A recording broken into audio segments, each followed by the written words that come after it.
ஒருவரை மின்னல் தாக்கப் போகிறது என்பதை அவர் முன்கூட்டியே தெரிந்து கொள்ள முடியுமா? முடியும். ஆனால் அந்த விளக்கத்தை தெரிந்து கொள்வதற்கு முன்னதாக ஓரிடத்தில் மின்னல் உருவாவதற்கு காரணமான 5 முக்கியமான விஷயங்களை பார்ப்போம். முதல் காரணி, மின்னல் உருவாக மிக அதிகமான மழை மற்றும் கருமையான மேகங்கள் தான் காரணம் என பலரும் நினைக்கிறார்கள்.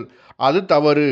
மின்னல் உருவாக முதல் மற்றும் முதன்மையான காரணி எது என்றால் அது இந்த சூரியன்தான். சூரியன் தன்னுடைய கடுமையான வெப்பம் மூலமாக ஓரிடத்தில் உள்ள நிலப்பரப்பை அதிக அளவில் சூடாக்கும். இப்படி நிலப்பரப்பு சூடாகும் போது அந்த நிலப்பரப்பை தொட்டு கொண்டிருக்கும் காற்றும் சூடாகும். காற்று தொடர்ந்து சூடாகும் போது அதன் எடை குறைந்து மேல் நோக்கி விரிவடைந்து செல்லும்.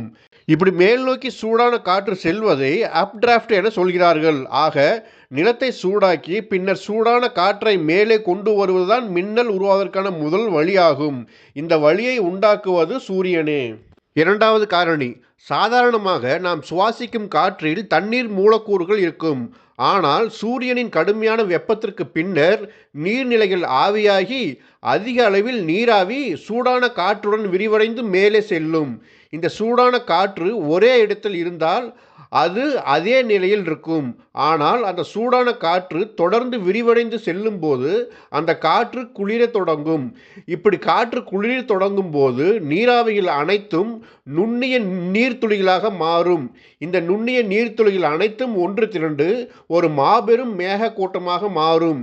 இந்த மேகத்திற்குள் உள்ள காற்றில் ஈரப்பதம் அதிகமாக இருந்தால் அந்த மேகம் மேன்மேலும் உயர்ந்து சுமார் 15 கிலோமீட்டர் வரை கூட உயர்ந்து செல்லும். ஆக மேகங்களை உருவாக்கிய நுண்ணிய நீர்த்துளிகள் தான் மின்னல் உருவாக இரண்டாவது காரணி ஆகும். அடுத்து மூன்றாவது காரணி, நீர்த்துளிகளால் உருவான இடி மேகங்களுக்குள் காற்றோட்டம் மிகவும் பலமாக வீசும். அதாவது பலமான காற்று மணிக்கு சுமார் 50 முதல் 100 கிலோமீட்டர் வேகத்தில் மேலிருந்து கீழும் கீழிருந்து மேலும் என மாறி மாறி வீசும். அதாவது இடி மேகத்திற்குள்ளேயே இந்த நிகழ்வு நடக்கும். இப்படி நடக்கும்போது மேகத்திற்குள் உள்ள நீர்த்துளிகள், ஐஸ் கட்டிகள், பெரிய ஆலங்கட்டிகள் என அனைத்தும் ஒன்றுடன் ஒன்று பலமாக பல மில்லியன் கணக்கில் மோதிக்கொள்ளும். உதாரணமாக இடிமேகம் ஒரு மிகப்பெரிய வாஷிங் மிஷின் போல் உள்ளே இருக்கும் பொருட்களை காற்றோட்டம் காரணமாக பலமாக மோத வைக்கும். ஆக இந்த பலமான காற்றோட்டம் இல்லையெனில் நீர்த்துளிகள், ஐஸ் கட்டிகள், ஆலாங்கட்டிகள் என அனைத்தும் சாதாரணமாக மிதந்து கொண்டுதான் இருக்கும். எனவே இந்த பலமான காற்றோட்டம் தான் மின்னல் உருவாவதற்கான மூன்றாவது காரணி ஆகும். இப்பொழுது நான்காவது காரணியை பார்ப்போம். இந்த நான்காவது ஸ்டேஜில் தான் எலக்ட்ரிசிட்டி அதாவது மின்சாரம் உருவாகிறது. இடி மேகங்களுக்குள் சின்ன சின்ன ஐஸ் கட்டிகள் முதல் பெரிய அளவிலான ஆலங்கட்டிகள் வரை உள்ளன. இவை ஒன்றுடன் ஒன்று பலமாக மோதிக்கொள்ளும் போது ஒன்றிலிருந்து எலக்ட்ரான்கள் மற்றொன்றுக்கு இடம் மாறுகிறது. அதாவது ஒன்று எலக்ட்ரானை இழக்கிறது, மற்றொன்று கூடுதலாக எலக்ட்ரானை பெறுகிறது. இப்போது இந்த ஐஸ் கட்டிகள் ஆலங்கட்டிகளில் உள்ள எலக்ட்ரான்கள் நெகட்டிவ் சார்ஜ் பெற்றிருப்பதால் இவை அனைத்தும் மின்னூட்டம் பெற்றதாக, அதாவது எலக்ட்ரிக்கலி சார்ஜ் துகள்களாக மாறியிருக்கும். இவை மோதிக்கொள்ளும் போதுதான் மின்னலுக்கு தேவையான மின்சாரம் உருவாகிறது. ஆக மின்னலை உருவாக்கும் நான்காவது காரணி இந்த ஐஸ் கட்டிகள்தான். இறுதியாக ஐந்தாவது காரணியை பார்ப்போம். இந்த ஐந்தாவது நிலையில்தான் அந்த இடிமேகம் ஒரு மிகப்பெரிய ராட்சத பேட்டரி போல் மாறுகிறது. எடை மிகுந்த மற்றும் எதிர் மின்னோட்டம் உள்ள ஆலங்கட்டிகள் அனைத்தும் மேகத்தின் அடிப்பக்கத்தில் சேர்கின்றன. எடை குறைவான மற்றும் நேர் மின்னூட்டம் உள்ள ஐஸ் கட்டிகள் அனைத்தும் மேகத்தின் மேற்புறத்தில் மிதக்கின்றன. கீழே நிலத்தின் மேற்பரப்பு நேர் மின்னூட்டமாக இருக்கும்.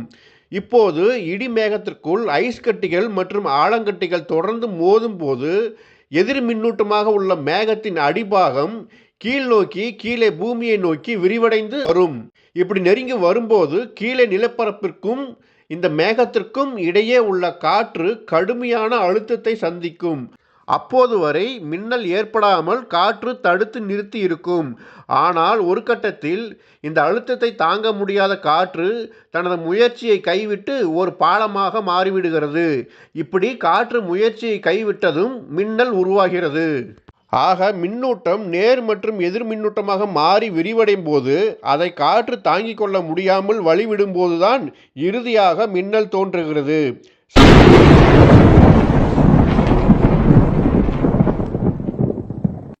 சரி, மின்னல் எப்படி ஒருவரை அல்லது ஒரு பொருளை தாக்குகிறது என தெளிவாக பார்ப்போம்.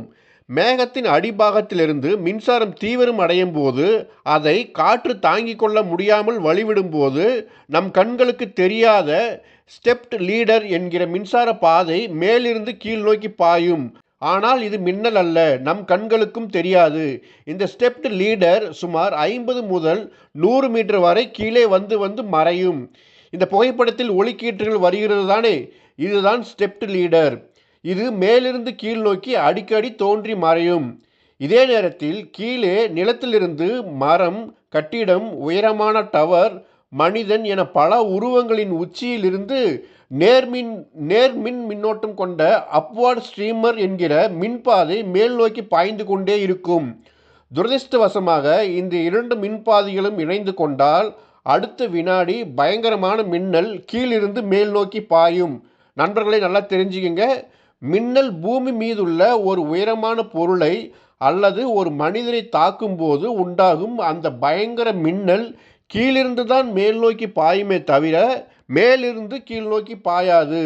அதே சமயம் பூமியில் எங்கெல்லாம் உயரமான இடங்கள், மரங்கள் இருக்கிறதை பார்த்து அந்த ஸ்டெப்ட் லீடர் கீழே வராது. அது வரும் நேரத்தில் கீழே உயரமான பொருள் அல்லது மனிதன் இருந்தால் அதன் உச்சியிலிருந்து வெளியாகும் அப்வர்ட் ஸ்ட்ரீமுடன் இணைந்து மின்னலை உருவாக்கும். ஆக ஒருவர் நேரடியாக மின்னல் தாக்கி இறந்துவிட்டால், அடடா மின்னல் அடிக்கிற இடத்துக்கு இவர் ஏன் போனாரு அப்படின்னா சிலர் பரிதாபமாக பேசுவார்கள். ஆனால் உண்மை அது இல்லை. மின்னல் தாக்கும் இடத்திற்கு அவர் செல்லவில்லை. அவர் அந்த இடத்தில் இருந்ததால் தான் மின்னல் அவரை தாக்கியது. ஒருவேளை அவர் அங்கே இல்லையெனில் அந்த ஸ்டெப்ட் லீடர் அவர் தலையிலிருந்து வெளியான அப்வார்ட் ஸ்ட்ரீமுடன் இணைந்திருக்காது, மின்னல் உருவாகியிருக்காது. அந்த ஸ்டெப்ட் லீடரும் வேறு பக்கம் சென்றிருக்கும். சரி, ஒருவர் வேகமாக ஓடும்போது அல்லது பைக்கில் வேகமாக பயணிக்கும் போது கூட அவரை மின்னல் தாக்குமா? ஆமாம். அவர் ஓடும் வழியில் மேலே அந்த ஸ்டெப்ட் லீடர் உருவானால் அவரது தலையிலிருந்து வெளியாகும் அந்த அப்வர்ட் ஸ்ட்ரீமரை தொட 1 மில்லி வினாடி கூட தேவைப்படாது. அந்த இணைப்பு மில்லி வினாடிக்கும் குறைவான நேரத்தில் உருவாகி மின்னல் தாக்கிவிடும். பைக்கில் சென்றால் அவருக்கு இன்னும் ஆபத்து அதிகமாகவே இருக்கும். ஏனெனில் பைக்கில் செல்லும்போது அவரது உயரம் அதிகமாக இருக்கும். எனவே மேலே இணைப்பு எளிதில் நிகழ்ந்துவிடும். உங்கள் பைக்கின் வேகத்தை விட இந்த இணைப்பு ஏற்படும் வேகம் மிக மிக அதிகமாகும். இரண்டாவது, பைக் உலோகங்களால் ஆனது. அவை எளிதில் மின்சாரத்தை கடத்தும். எனவே உங்கள் மீது இல்லாமல் உங்களுக்கு அருகில் உள்ள மரத்தில் மின்னல் தாக்கினாலும் அந்த மின்னோட்டம் பைக் வழியாக உங்களை தாக்கும் அபாயம் அதிகம். எனவே இடி மின்னல் நேரத்தில் வெளியே இருக்கக்கூடாது. முக்கியமாக பைக்கில் பயணம் செய்யவே கூடாது. சரி, தவிர்க்க முடியாத சூழலில் ஒருவர் வெட்ட வெளியில் இருக்க நேரிட்டால் அவரை மின்னல் தாக்கப் போகிறது என்பதை அவர் முன்கூட்டியே அறிய முடியுமா? இது ஒரு மிக முக்கியமான விஷயம். ரொம்ப நல்லா கவனிங்க. ஒருவரை மின்னல் தாக்கப் போகிறது என்பதை அவரால் முன்கூட்டியே உணர முடியும். ஆனால் அதை உணர்ந்து அதற்கு ரியாக்ட் செய்வதற்குள் மின்னல் தாக்கியிருக்கும். உதாரணமாக, ஒருவர் வெட்ட வெளியில் இருக்கும்போது அவர் மீது அல்லது அவருக்கு அருகில் இருக்கும் ஒரு உயரமான பொருள் மீது சில வினாடிகளில் மின்னல் தாக்கப் போகிறது எனில் அவரை சுற்றி எலக்ட்ரிக் ஃபீல்டு, அதாவது மின்புலம் அதிகமாகும். இதன் விளைவாக அவரது தலைமுடிகள் நேராக நிமிர்ந்து நிற்கும். அவரது தோளில் ஊசி குத்தும் உணர்வு ஏற்படும். அவரிடம் ஏதாவது இரும்பு போன்ற உலோகங்கள் இருந்தால் அவை ஒருவித மெல்லிய ஓசை எழுப்பும். ஆனால் இவை இல்லாமல் கூட சில நேரங்களில் மின்னல் நேரடியாகவே தாக்கக்கூடும். அதே சமயம் நிமிர்ந்து நிற்கும் முடிகளை பார்த்துவிட்டு அங்கிருந்து பார்வையை விலக்குவதற்குள் மின்னல் தாக்கக்கூடும். எனவே இந்த எச்சரிக்கை சிக்னல்களை பார்த்துவிட்டு தப்பிப்பது மிகவும் சிரமம். நீங்கள் வெளியில் இருக்கும்போது இடி மின்னல் தாக்கும் சூழல் ஏற்பட்ட உடனே நீங்கள் பாதுகாப்பான கட்டடத்திற்குள் செல்வது மட்டுமே சிறந்த வழிமுறையாகும். ஒருவேளை நீங்கள் இருக்கும் இடத்தில் பாதுகாப்பான இடம் இல்லையெனில் இந்த படத்தில் உள்ளது போல் கீழே அமர்ந்து தலையை 2 கால்களுக்குள் இடையே வைத்து கொண்டு அமர வேண்டும். படுக்கக்கூடாது. ஏனெனில் உங்கள் அருகில் மரம் மீது மின்னல் தாக்கினால் அதன் பயங்கரமான ஆற்றல் நிலப்பரப்பில் பரப்பியவாறு வரும். அது நிலத்தின் மீதுள்ள உங்கள் தலை மற்றும் இதயத்தை பாதிக்கலாம். இது போன்ற ஆபத்தான சூழலை தவிர்க்க இடி மின்னல் ஏற்படும் போது ஒரு பாதுகாப்பான இடத்தில் தஞ்சம் அடைவதுதான் புத்திசாலித்தனமான செயலாகும். நண்பர்களே, இந்த வீடியோ உங்களுக்கு நல்லாவே புரிஞ்சிடுச்சுன்னா நம்ம சேனலை ஃபாலோ, சப்ஸ்கிரைப் பண்ணுங்கள். மீண்டும் நாளைக்கு இன்னொரு வீடியோவில் சந்திப்போம். நன்றி.